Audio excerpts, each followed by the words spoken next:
A paz do Senhor, bem-vindo ao Expresso Salvação. Meu nome é Maria e vou contar para vocês agora a segunda parte do meu testemunho, dos meus 18 anos, né? Eu namorei durante 3 anos com essa pessoa e, de uma certa forma, a gente era feliz, né? A gente vivia bem. Vivemos bem durante esses 3 anos, mas eu continuava vazia, né? Continuava faltando algo no meu coração. E, no fundo, apesar de eu saber o que é que estava faltando, eu não queria reconhecer isso. E continuei a minha vida, tomando minhas próprias decisões, fazendo as minhas vontades, sem a direção de Deus. Onde eu só quebrei a cara, né? É óbvio. Estava bem, né? Aparentemente. Mas aí começaram as brigas, as discussões. Eu queria uma coisa, ele queria outra.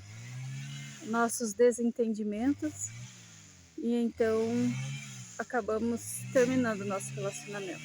Após o término do meu relacionamento, comecei a ir para festas, comecei para baladas, bebidas, sair com amigos, né?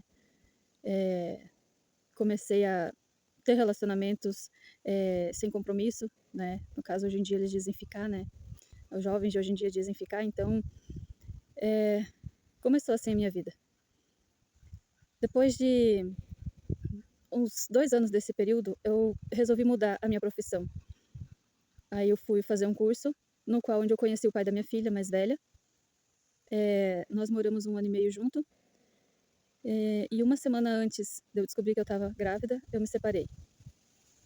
Então eu fui conversar com ele, né? Falar que eu estava grávida. Ele foi sincero comigo, né? Ele disse que nós não poderíamos ficar juntos, mas que ele não ia fugir da responsabilidade de pai.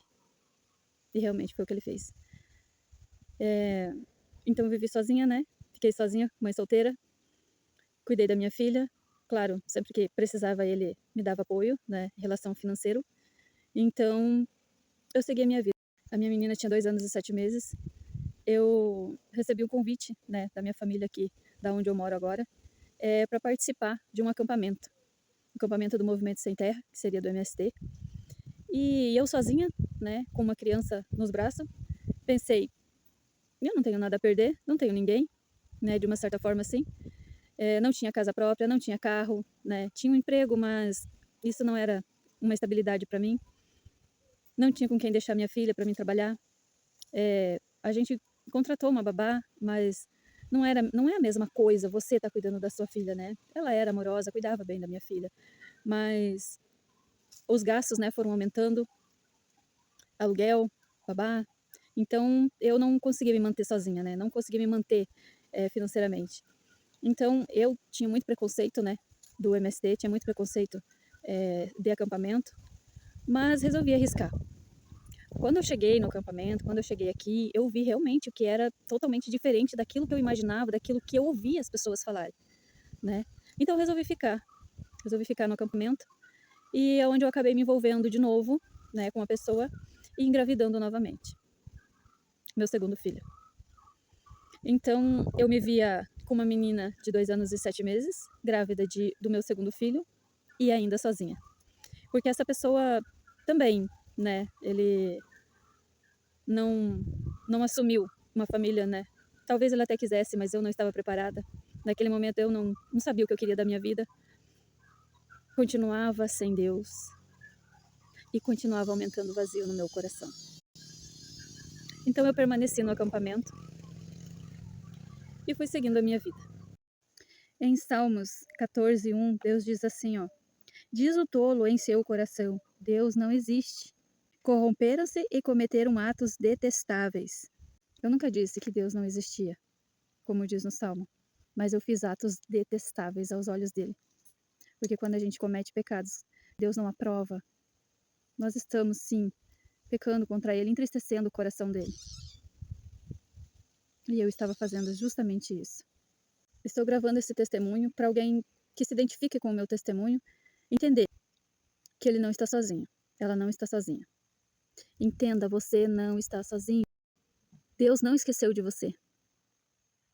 Ele está do seu lado. Ele quer transformar a sua vida assim como ele transformou a minha vida. Só que ele não vai fazer isso sem a sua permissão, porque Deus não é intrometido. Jesus diz: eis que estou à porta e bato.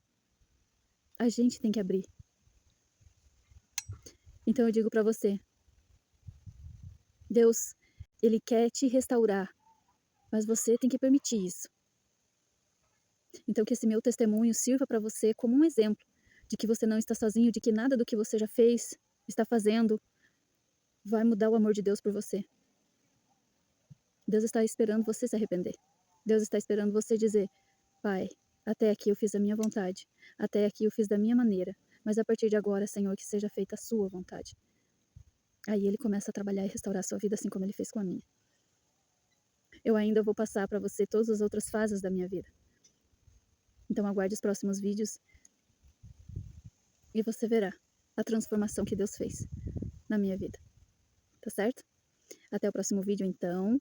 E lembre-se que Deus te ama e te chama. Só depende de você.